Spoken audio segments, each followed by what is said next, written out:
When you think of legendary heroes from history, King David has to be right at the top of the list. I mean, he's the giant slayer, the poet king, the shepherd boy who united an entire nation. His story is, without a doubt, one of the most celebrated, and as we'll see, one of the most complicated of all time. But here's the central question, the one that makes his story so fascinating. What if the hero was also the villain? That's the paradox of David.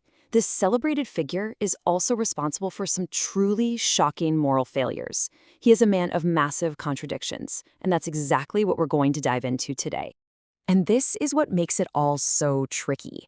The Bible itself gives David this incredible, unique title, a man after God's own heart. So, how do you possibly square that with things like adultery, deception, and even cold-blooded murder? That's the puzzle we need to try and solve. So we're going to approach this almost like a character study, a legal case, if you will. We'll look at the evidence for and against David to try and figure out what it truly means to be a person after God's own heart. And I'll tell you right now, it might not be what you think. Okay, let's start with the first piece of evidence in his favor, David's remarkable and often totally unexpected capacity for compassion. And you see this most clearly in how he treated his enemies. So let's look at the death of King Saul. This is the man who spent years hunting David, trying to kill him. Now, David gets two different reports about what happened. The official story is that Saul, defeated in battle, took his own life. But then this messenger shows up with a totally different story, claiming, nope, I'm the one who finished him off. Now, this guy clearly thinks he's about to get a huge reward. He's bringing amazing news, right? He killed the king's #1 rival. But David's reaction is just stunning. Instead of throwing a party, he has the man executed on the spot. Why? For daring to harm the Lord's anointed. This isn't about personal revenge for David. It's about a deep, profound respect for the office of the king, even when the king was his enemy. And he doesn't just stop there. He doesn't just move on with his day. No, he sits down and writes this beautiful, gut-wrenching eulogy for Saul. He publicly mourns the very man who made his life a living hell. This just shows you a heart that operates on a completely different level than bitterness or revenge. And this brings us to this really crucial idea, grace. You know, this concept of showing kindness that is completely unearned. It seems to be at the very core of David's character. And we see another brilliant example of this with a guy named Mephibosheth, who was the last surviving heir of Saul's family. Now, you have to understand, Mephibosheth was disabled and had absolutely nothing to offer David. In fact, in any other kingdom of the time, he would have been seen as a threat, a loose end to be eliminated. But David does the exact opposite. He actively seeks him out, gives him all his family's land back, and gives him a permanent seat at the royal table, treating him like a son. It's just pure, unprompted grace. Okay, so we've seen this compassion, but there's this whole other side to his character, this passionate, totally unfiltered, and sometimes, let's be honest, undignified devotion to God. This is maybe one of the most famous stories about him. He's bringing the Ark of the Covenant, the symbol of God's very presence, into his new capital city. And he just gets so overcome with joy that he throws off his kingly robes and just dances. I mean, he dances with everything he has, right there in the street in front of everybody. But, not everyone was impressed. His own wife, Michal, who was Saul's daughter, by the way, looks out her window and she is disgusted. She thinks it's vulgar, embarrassing, totally unbecoming of a king. See, for her, dignity was more important than devotion. For David, it was absolutely the other way around. So far, we've built a pretty compelling case for David, a man of deep compassion, deep passion, but this is where the story takes a very dark, very dramatic turn. Now we have to look at the case against David, where the hero's own actions put his character on trial. This timeline really shows the cold, calculated nature of David's fall. It starts with him slacking off, staying home when he should be at war. That leads to a moment of lust, which turns into adultery. When he's faced with the consequence, a pregnancy, he gets desperate and tries to cover it up. And when that fails, thanks to the incredible honor of his own soldier Uriah, David escalates from deception to premeditated murder.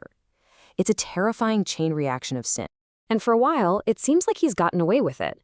But then the prophet Nathan shows up, and he doesn't just accuse the king directly. That would be a death sentence. Instead, he tells him a story. It's a parable about a powerful rich man who cruelly steals the one single precious lamb that belonged to a poor man. And David, who used to be a shepherd himself, becomes absolutely enraged by this injustice. And then, after David has pronounced judgment on the man in the story, Nathan delivers one of the most powerful, chilling lines in all of literature. "You are the man." In that single moment, David is forced to judge himself. The story wasn't about someone else's sin, it was a mirror. And in it, he saw that the hero had become the villain. So this brings us right back to our central question. How can all of this be true?